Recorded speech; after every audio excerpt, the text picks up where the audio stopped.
شروع اللہ کا نام لے کر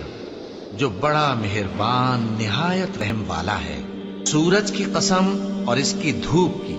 اور چاند کی جب وہ اس کے پیچھے چلے، اور دن کی جب وہ اسے روشن کر دے، اور رات کی جب وہ اسے چھپا لے، اور آسمان کی اور اس ذات کی جس نے اسے بنایا،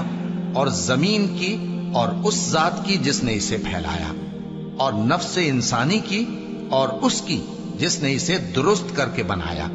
پھر اس کو بدکاری سے بچنے اور پرہیزگار بننے کی سمجھ دی کہ جس نے اپنے نفس کو پاک رکھا وہ مراد کو پہنچا، اور جس نے اسے خاک میں ملایا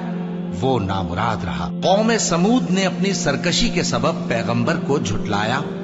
جب ان میں سے ایک نہایت بدبخت اٹھا تو اللہ کے پیغمبر صالح نے ان سے کہا کہ اللہ کی اونٹنی اور اس کے پانی پینے کی باری سے خبردار رہو، مگر انہوں نے پیغمبر کو جھٹلایا۔ پھر اونٹنی کو مار ڈالا تو ان کے رب نے ان کے گناہ کے سبب